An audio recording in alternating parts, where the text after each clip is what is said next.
It's Peaches here, and this is Peaches Pit Party, the podcast. A lot of puh sounds with that title. A replay of today's full show, which you can hear weekday afternoons live on K-Barrel 101. I hope you like what I have to say, and if not, well, then I'm sorry, not sorry. Enjoy. Kicking off the show with a little bit of newer music right there. Their album Lore, talking about the band The Narrator. The album Lore was released on Friday. That's the first track or second track off the album Purgatory. Kicking off the show, it's Peaches Pit Party on this fine Monday, September 16th, 2024. Hope your weekend was just downright awesome. Saturday, I went to the Idaho Falls Farmers Market. Spent a few hours there. Shout out to loyal listener Amanda, by the way. Her and her family stopped by the Riverbend Media Group channel tent and said, like, oh, you're Peaches. And then, yeah, we had a full-on conversation.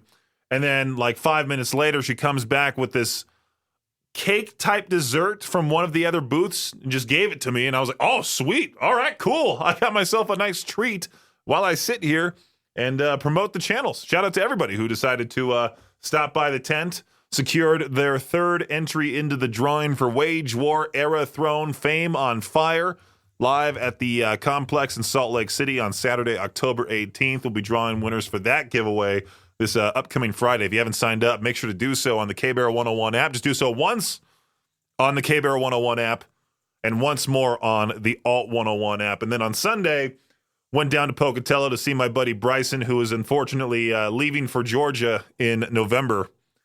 And I'll be spending more time with him throughout October before he eventually moves, and I will hardly get to see him unless we just hang out on Discord. But I won't be able to go visit him and see him in person like I have been. Before, he was here in Idaho Falls, and then he moved down to Pocatello, and I told him, like, man, I'm rarely going to see you because I'm not making that drive to and from Pocatello. That's 45 miles one direction. It's a little too much for me. I'll have to fill up the gas tank more and more, but occasionally I'll be like, hey, you know what? Let me go down there and go see the guy. And now, considering he's moving, sure enough, I'll be going down there a lot more, and hopefully he'll come back up here and hang out as well. But we went to the City Creek Trail down there, and I mentioned in the post that I made on Facebook at Brendan Peach, they're like, I mentioned saying how I got lost because we went from trail to trail to trail to trail, and we were making our way gradually uphill even more so than before, and we were so far away from the car by the end of it. And then finally we made it back to the car, and we're like, you know what? Little Russell, who used to work here, now lives in Pocatello, so we hit him up, hung out with him for a little bit. He got back from his grand trip in Puerto Rico. You can find that picture of me and him on the K-Barrel 101 Idaho Rock and Metal Facebook group. It was a good overall weekend. Glad to be back here doing this show. If you want to get a hold of me, 208-535-1015 is the number to reach me. We'll continue here in just a few with Peaches Pit Party on K-Barrel 101. And of course, over the weekend, the big rock news was, Jane's Addiction breaking up on stage from what it seemed like. It was more so Perry Farrell being frustrated with how loud the band was, drowning him out, and that he had to sing extra loud. He had to put a little bit more oomph in his voice, which evidently strained his vocal cords night in, night out, according to his wife. I posted what his wife, is her name Etta? I posted what Etta Farrell posted on our Facebook page at the time she posted it. I even posted the video of Perry Farrell going after Dave Navarro on stage, which, I mean, the headline that I copied and pasted into the description of the video, I put Jane's Addiction frontman, or I didn't put that. The New York Times put that, or some news source out there, reliable news source out there, put Jane's Addiction frontman Perry Farrell punches guitarist Dave Navarro on stage, abruptly ending Boston concert. And it wasn't necessarily a punch. It was more so like this dramatic, like, push almost. Just like this dramatic, like, you suck. I don't know what exactly he was trying. I think he was just overall frustrated. From what Perry's wife posted is that the people in the front row were cussing at Perry, and Perry was already sort of irritated with the rest of the band, drowning him out, and that just pushed him over the edge to then say, hey, Dave, you suck, and start attacking him like that. But yeah, it was announced this morning that we all saw this coming. Jane's Addiction has said, hey, we're going to take some time away as a group.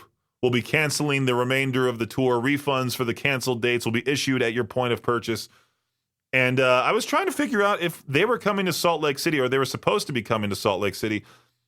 That's the unfortunate part, is that I update our concert calendar, and then whenever a show gets canceled, I don't necessarily update it then or take that show down, because I would have to keep track of all these tours. Let me just look up the Jane's Addiction website. Jane's Addiction tour, and see if they were coming in. Oh, yeah, they were. Sandy, Utah, the Sandy Amphitheater, October 4th. Well, that show is no more. Jane's Addiction breaking up. And I posted that official statement on our Facebook page as well at KBear 101 FM if you want to check that out. KBear 101, it is Peach's Pit Party. I saw Neil deGrasse Tyson was talking about this in a video. And of course, you know, every couple of years, the end of the world is predicted. When I was in middle school, I was terrified because my history teacher showed me this video of the Mayans saying that the world would end on December 21st, 2012. And I was like, oh no, that's soon. What's going to happen? And I was panicking. I'm like this panicked 7th grader in class, like sweating, like, what's going to happen? Now, amid all this doom and gloom and negativity in the world, there's been an announcement from astronomer Paul Weigert, who says an asteroid could collide with Earth on April 13th, 2029, which happens to be Friday the 13th, just to trigger those superstitious people, which I don't think I've met anybody who has been genuinely afraid of Friday the 13th. I think more so people just celebrate it. They go out and get tattoos. They have fun, something like that. But the asteroid named Apophis for the Greek god of chaos is a quarter-mile long, was first identified in 2004.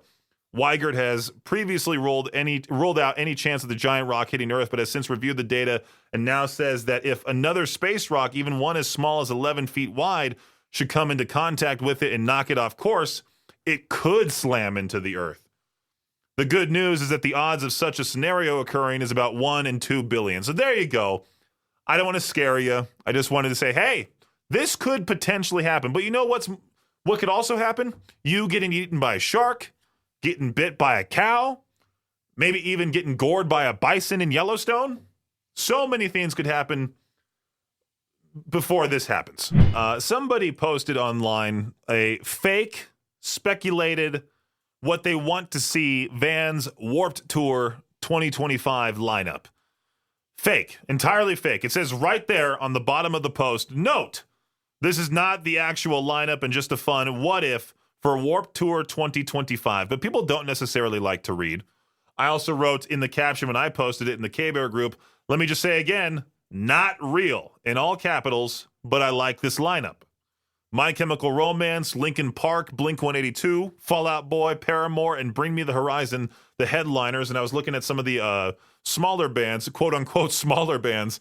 You have Taking Back Sunday, Bad Omens, Falling in Reverse, A Day to Remember, Youngblood, Census Fails. I'm not going to name all these bands here. But people on our Instagram, I also posted it on our Instagram at KBear 101 FM, were getting upset saying, darn it, Peaches, I thought this was real.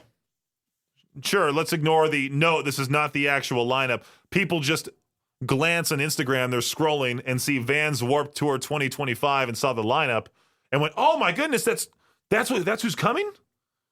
And one guy on our Facebook even commented, sure, just take Linkin Park out. Linkin Park is so going to headline the Warped Tour 2025. I hate to break it to you. And now we're going to get a whole bunch of Linkin Park haters because of the whole Emily Armstrong thing. But I can assure you, if Warped Tour does make a comeback, Linkin Park is going to be on that bill. I'm thinking more Blink-182 will be the biggest band on there because they got the most success out of Warped Tour. Same with Bring Me the Horizon. I see Asking Alexandria on this fake lineup here. Point North, Memphis May Fire. Again, emphasis on fake. I don't want somebody tuning into this break and going, wait, the lineup was announced? And then getting mad when they realize and they see my post in the KBear group. Oh, yeah, it's entirely fake. They haven't said anything just yet. Warped Tour may not even be coming back next year. It was just rumored that it is coming back next year. Somehow Rockfeed got from multiple sources that news that Warped Tour will come back next year. And it's even funnier that people were like, well, if it's not $40 to $80 a ticket, I'm not going. It's never going to be $40 to $80 a ticket ever, ever, ever again. Radio DJ Jesse Lee from Octane posted this amazing tweet saying, I don't understand why people are complaining about the return of Warped Tour. We don't even 100% know for sure that it's even happening.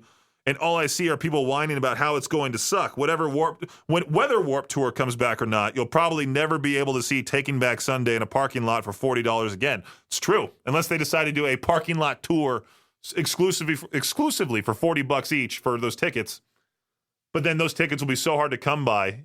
They'd be sold out before you could say Taking Back Sunday. Well, superstar 49ers running back Christian McCaffrey didn't play in week 1 against the Jets because of a leg injury. Then over the weekend, he was placed on injured reserve, which means he missed Sunday's game against the Vikings and will miss the next 3 games. At least this is a bummer for 49ers fans, of course. It's also a bummer to many fantasy football players who drafted McCaffrey, like my friend Jake, who picked him first pick without hesitation. And he was already listed as questionable on the app, so I was shocked to see him just take him. And I was number 2 when it came to the picks, and I got Jalen Hurts at quarterback. These fantasy football people expected a powerhouse performance out of a top 5 player, and so far they're getting 0.0.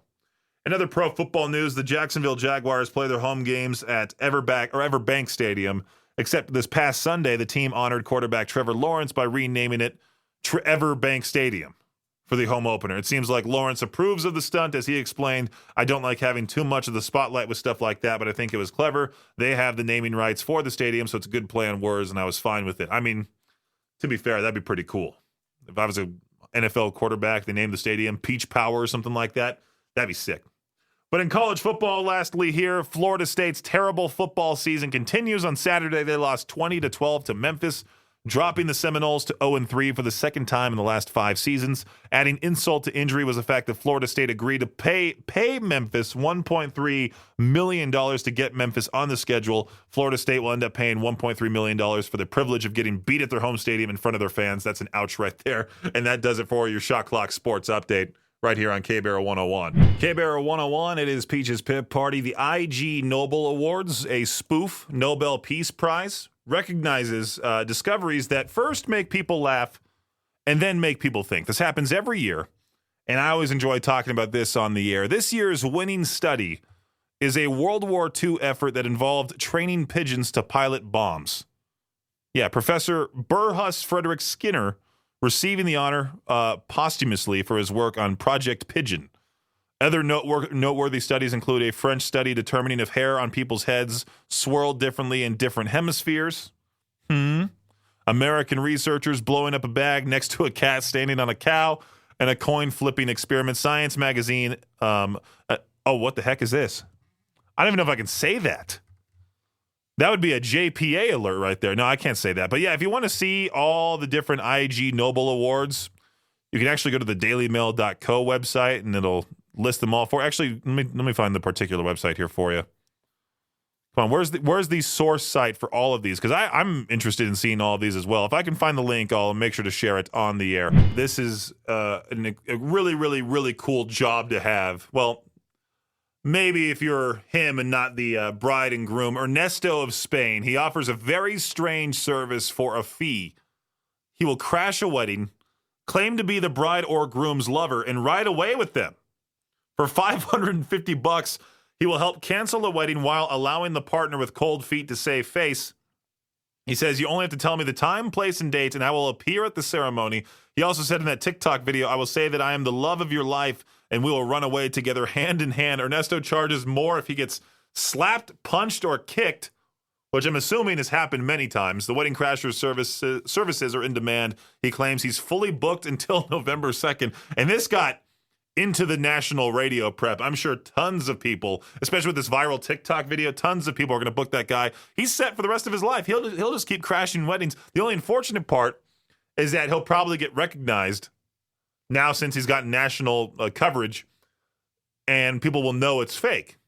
But he'll still get paid, hopefully. I understand if people are hard of hearing or completely deaf for that matter. Obviously, they're going to say, what did you say? Quite a lot, right? It's common sense. But when you're somebody that has fully capable hearing and you go, what? Like you're Stone Cold Steve Austin, quite a lot. It does get kind of annoying. I was looking at this survey about the average American asks, what did you say? Over 1,000 times a year. Unfortunately, as a kid, I when I was going through puberty in middle school, or like sixth grade for that matter, it sounded like I had peanut butter in my mouth. And my mom and my dad would say, "What?" so much that I think once I finally got the voice that I have now, I would talk clearly, almost to the point I was talking to them like they're stupid. I'd be like, "Hey, can you get that for me?" Like I would be sounding like a robot to them because I hate when people say "what" excessively to me. Most of the time, I just won't repeat myself. I'm like that stubborn idiot that's just sitting there, you heard me the first time, type of thing. Victor, you're a perfect example of this. I was talking about what you said with the survey. What did you say? Multiple times, 1,000 times a year? And I used to be that kid that would just be like, I'm not repeating myself. I'd be that selfish, like, jerk that would just say something. And if they didn't hear me the first time, I wouldn't say anything and walk away. Yeah. No, some people, especially as they get older, have a more difficult time understanding people. Well, I understand people that are hard of hearing. Like me. Yeah, but you're not, like, medically diagnosed that way. Oh, yeah, you're just a dummy who went to shows with no earplugs. And I've told many, many people, especially on the air, around, seeing them in person, don't be that person that's like, oh, it's cool not to wear earplugs at a show. It's much better for your hearing overall. It's much better for your hearing when you're old, but it's much worse for your show experience. Watching a show with no earplugs is always better than watching it with earplugs, now, unless it's just too loud. Now, I always thought for some reason that the artists, when they have those like metal earbuds in or those metal earpieces in, I thought those were high-quality earplugs. No, they're pumping music into their head. I didn't realize it was more so pumping music into their ears, or there's like a metronome sound to them to keep themselves on time. A lot of times there's a click playing in the background. I thought it was like, oh, where can I get one of those where I can hear the concert like it's a CD? You know? Yeah, and that's kind of what it is inside of those, because I've wore in-ear monitors before, and, you know, they've got benefits, and then they've got, you know, negatives. If anything crammed into your ears, I'm not a huge fan, but yeah, you know, I just in general, sometimes it sounds like people are talking like in the Peanuts cartoon. And I'm like, what would you say? But you're also that type of person that if you're texting on the phone, anybody can say anything to you and you will not hear them. If they're texting me? Like if you're sitting there texting and I'm in that seat right there, and I'm yelling, "They're eating the cats and the dogs, Victor!" Yeah, I won't hear you. What did you say? I won't hear you. I'm not so great at multitasking with conversation, I guess. Yeah. One at a time. I mean, so. I feel like now I'm turning into that person where it's like, okay, if I am texting somebody, then I'm like, oh, hold on, so I can engage in the conversation with that person in studio or the person next to me. I mean, well, and it just takes, you'll screw up the message, and you end up not doing well with either conversation. I think one time I texted somebody saying, "I don't know, comma, I know." It was a stupid text. That's what happens if you try to multitask with texting, is you'll get nonsense messages from me. So, but overall, should people wear earplugs to concerts? I think they should, you know, unless you're a big fan. Like, I get to hear this awesome sound every day, all day. Oh, yeah. Ding! My ears do that, too. It's always there. For a long period of time, all I would do is just run with headphones in, blasting whatever. Yeah, and wearing headphones is just as bad as not wearing earplugs to a show. Mm-hmm. So I wear headphones like you every single day for at least 4 hours a day, at least, because I'll wear them outside of doing the show too. And then I'll go to shows, or I might just use my vacuum. And using your vacuum without earplugs is also horrible for your ears. Why are vacuums still so loud? Why? Like, we have developed all this technology over the years. Why are vacuums so incredibly loud? Well, like, we got cars to the point, like these EV cars that are silent. Yeah. Why can't we have vacuums the same way? Because it's maybe people want to vacuum at 7 a.m. They can't because they're going to annoy the neighbors or something like that, or annoy people living in the house, like a young kid. I figured it out. Because things that suck are really loud. Just, you know, it works for people, it works for vacuums. Generally, the louder, the more it sucks. The more ignorant, the more it sucks. Yes. I think somebody dropped the ball earlier today and didn't mean to put something on Facebook that they weren't supposed to until tomorrow, because Tuesdays are typically the days tours get announced. Sometimes you'll get a major tour being announced on a Monday, like this one that I saw, A Perfect Circle, Puscifer, and Primus once again going out on the road early part of next year for the Sasanta version 2.0 tour That's starting on April 24th in Palm Springs, California, wrapping up June 7th in Auburn, Washington. Unfortunately, none of those shows are coming close to the area. I believe on the first version of that tour, there was the show in Salt Lake City. And that was it. But I did see this thing on Facebook that made me laugh. It was this event for a show in Nashville, Tennessee, and the lineup looked stacked. Trivium, Bullet for My Valentine, August Burns Red, and Bleed From Within. One of those, it's a North American tour, and then it showed the date and the venue for someplace in Nashville, Tennessee. So I'm assuming that tomorrow, because that event got quickly deleted, I should say, off of Facebook. And I checked the Trivium website, nothing on there. I checked the Bullet for My Valentine website, nothing on there. I think tomorrow is when they'll announce the Poisoned Ascendancy North American tour. And I'm really hoping, crossing my fingers, that they'll be making a stop in Salt Lake City, because one of my all-time favorite bands is Trivium. And I would love to see those guys as soon as possible. I've been wanting to get Matt Heafy on the show for the longest time. I'm hoping if we do have a show coming to Salt Lake City, or even Boise for that matter, would love to try to just get an interview on site with Matt Heafy or Matt Tuck of Bullet for My Valentine. Both awesome dudes, and that would be a shred fest of a show. So that if that gets announced tomorrow, and we somehow are able to get a show close to the area, I'll make sure, of course, to put it on our concert calendar at riverbendmediagroup.com. But I would also love to do some ticket giveaways for that show, and get that rolling. Do as many concert ticket giveaways as I can in 2025. A whole lot of new music just all at once. It was a little quiet there. Then out of nowhere, boom, we're bombarded with a whole lot of stuff. Victor told me that Set It Off was pushing their cover of Points of Authority to radio, wanting radio stations across the country to play it. But then Linkin Park came back, and so they said, okay, let's not push that song. Let's go ahead and push Created Monsters, their latest track that I played for It's So New on Friday. Yeah, it was Friday. But now I see the news that Bad Omens is once again in the studio recording a new album. Very excited for that. The Death of Peace of Mind is what got me into them. I remember when Noah and Jolly visited our studio back in 2021, and I had no idea what Bad Omens was. And then I heard Concrete Jungle for the first time and went, okay, I like this a lot. And then I heard Artificial Suicide, Death of Peace of Mind, of course. Every song on that album is great. And I'm hoping that they do something just like that. Well, maybe, I don't know, because artists like to evolve.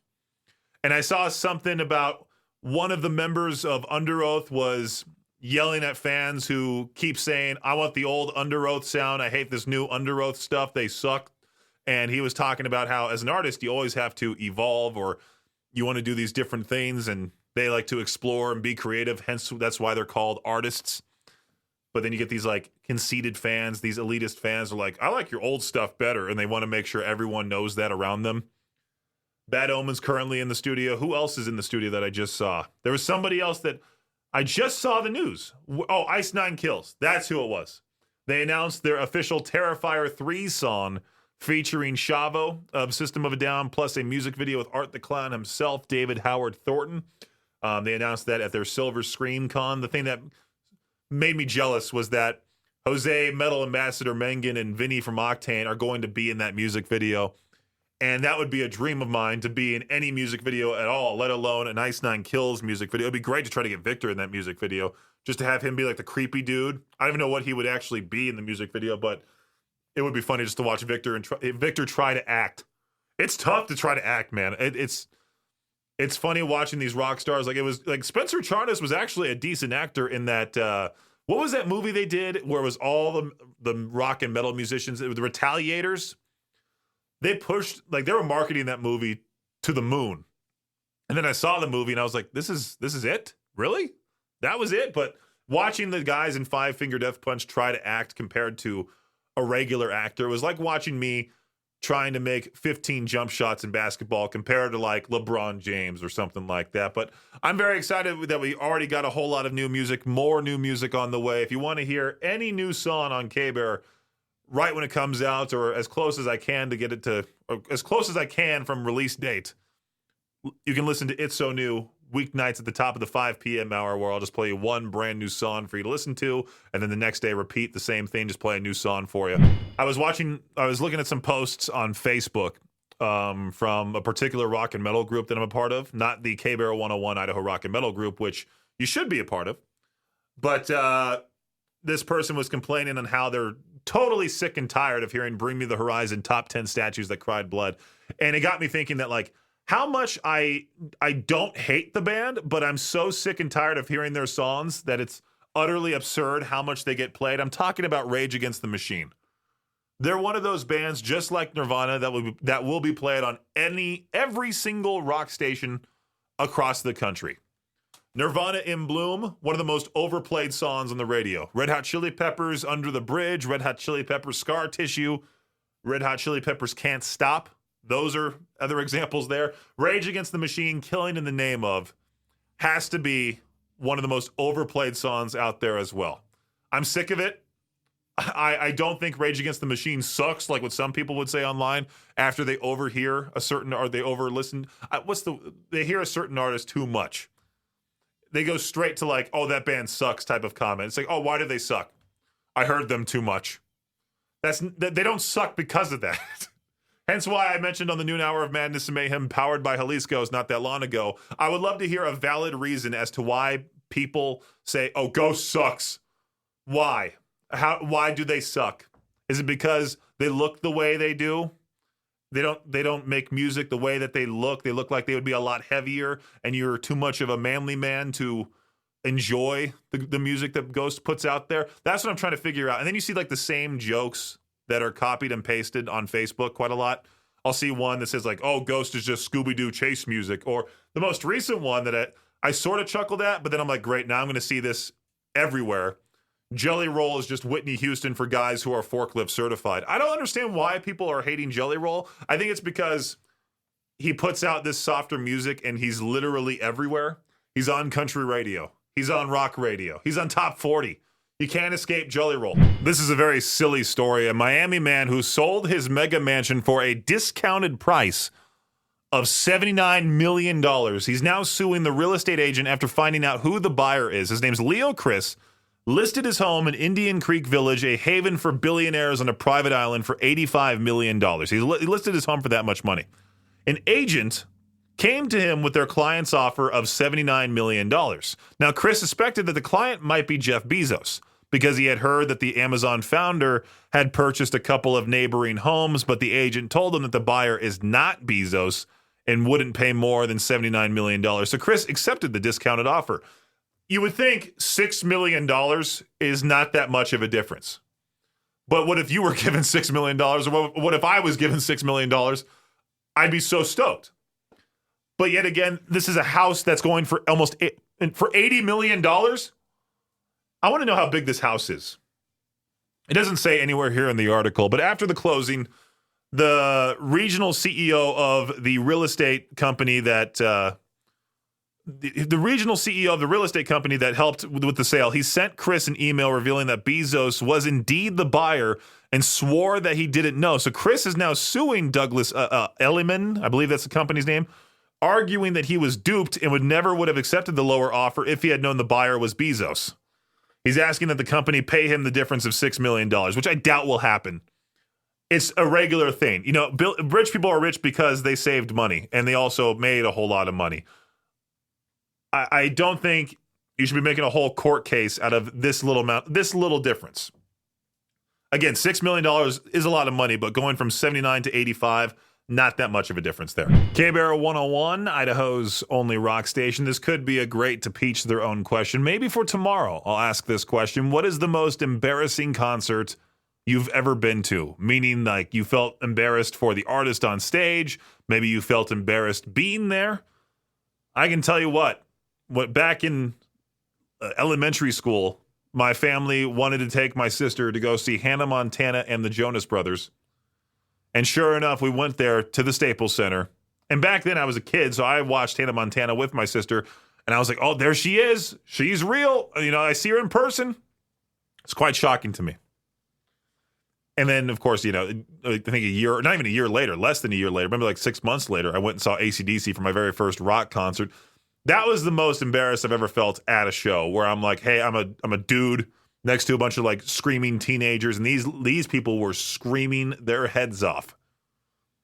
And I think that's where my hatred for the loud screaming and woo sounds at concerts started, because that's all I heard right behind my ears. My ears hurt because of those types of yelling. It's never from the loud music. It's from the people going woo or doing like that whistle right behind you. Oh man, one of the worst things you can do. But feeling embarrassed for an artist, I would have to say Skillet. Skillet did some sort of like weird speech that wasn't necessary. And the lead singer has just gone off the rails. And I feel embarrassed for that guy because he's just overall cringe now. The whole band is being cringe. And that latest single, Unpopular, one of the biggest letdowns of 2024, in my opinion. I would say some of the Fall in Reverse tracks that have just been released have also been some of the biggest letdowns of 2024. Like that prequel song. Oh, gross. Maybe I should do that for the end of the year K-Bear Awards if we decide to go through with that and have listeners vote on like what was the best album of 2024, who was the best artist of 2024. Maybe we could also do like the other end of the spectrum, be like, okay, what was the worst song of 2024 or the worst, the biggest flop? Maybe we'll do that at the end of the year. There's so much on my plate here all the time that I don't think I'll have enough time to do something like that. But if I do, I'll make sure to do it this year, to do the end of the year K-Bear Awards.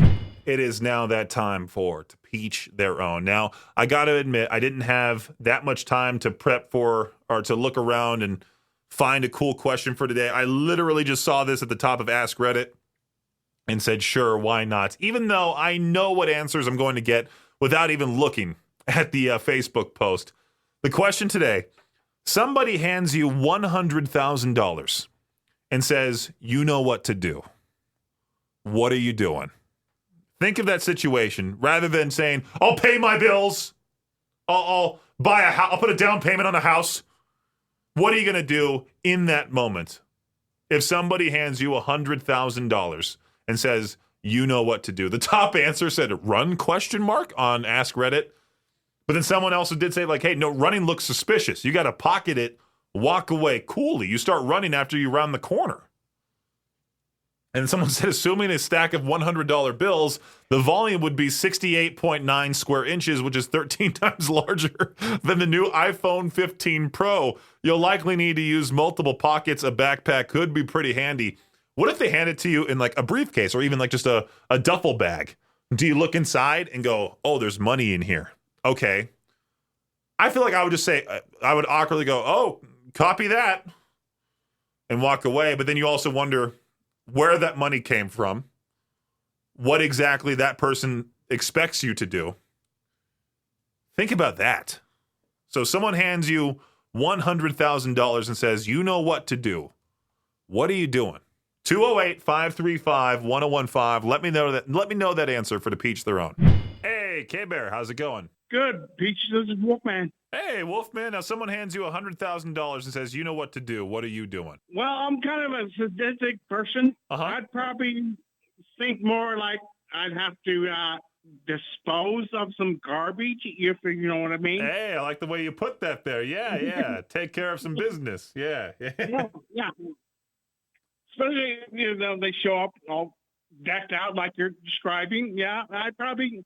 Yeah, who do you want me to take to dinner? I feel like, though, if that was the situation and they thought I was somebody else and handed me the money and I just walked away with it, they might come after me. I would have to dramatically change my appearance, which is not going to do much, I don't think. I still think I would stand out. Yeah, just a little. Hey, K-Bear, what's up? Hey. Are you still looking for an answer for the $100,000? Yeah, someone hands you $100,000, says, you know what to do. What are you doing? Ask for the name and the address. You as well. All right, there it is. That's exactly what the Wolfman just said. He was like, man, if you want me to dispose of some garbage... Yeah, I feel like that's what I feel like there's no other scenario other than for somebody to say, you know what to do and hand you money. I feel that's the first task that comes to my head. Thanks for listening to Peach's Pit Party, the podcast. If you enjoy the show, please share, subscribe, and rate the podcast. Peach's Pit Party is hosted by me, Peaches, and is a production of Riverbend Media Group. For more information or to contact the show, visit riverbendmediagroup.com. Until next time, Peach out.